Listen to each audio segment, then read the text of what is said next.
Hey everybody, it's Wednesday, July 1st, and I'm Julianne, the owner of Cary Quilting Company in Cary, North Carolina. Typically, Wednesdays are work from home Wednesdays, but the last thing I worked on from home was the Quilt Carolina quilt, which is an original design for our fall shop pop, and I can't show it to you yet. So instead, I wanted to show you some of the panels we have in the shop that would make quick and easy baby quilts and give you some ideas for how to turn those into the baby quilt for the next baby you're quilting for. A lot of people give panels sort of a bad rap because some people call them cheater quilts, or you're sort of taking the easy way out. But I want to show you some things that we can do with panels that make them into more, I guess, legitimate quilts. And the first thing I want to talk to you about is a book called Panel Play. So in this book, it actually gives you ideas and patterns for how to turn panels into other things. Instead of just quilting a panel, they give you ideas for borders. And then for smaller panels, they give you ideas for things that you can do with them. So the next time you get a panel or see a panel on our hanging racks and you're like, well, what can I do with that?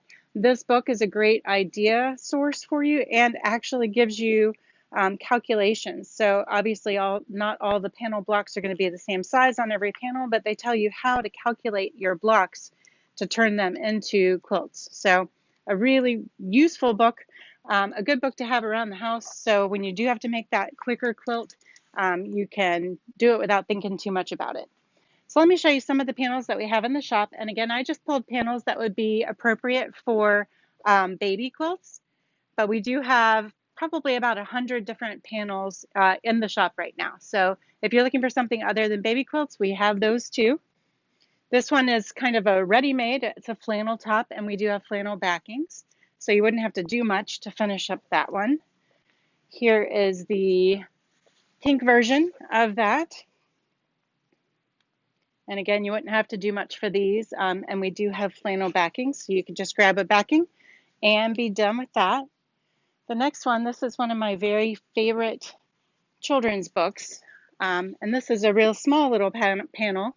You could use it to make a tote bag. You can use it to make a couple of throw pillows, or you can use that panel play book and create an entire quilt with these two panels.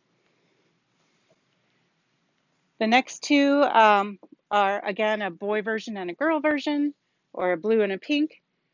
And you can cut these apart. Typically, when they design panels, they leave enough space between the blocks that you have a seam allowance to cut them apart and make them into something different.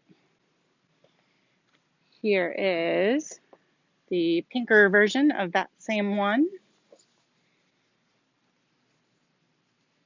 I like the sayings on this one.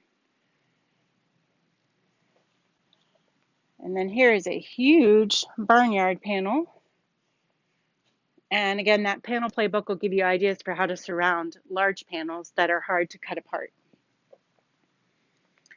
Here's one of those smaller panels we were talking about that when you originally look at it, you may wonder what you can do with that. And cutting them into squares or rectangles and then putting surrounds on them, sashings, borders, can make this into something really adorable.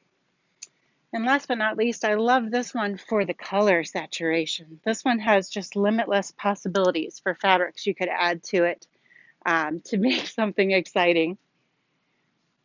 So the next time you're asked to make a quick baby quilt for your coworker's daughter's friend or your niece's roommate or whatever, you'll be set if you just grab a panel, grab the panel playbook, and get working. Thanks for watching. Have a great Wednesday afternoon, and we'll see you next time.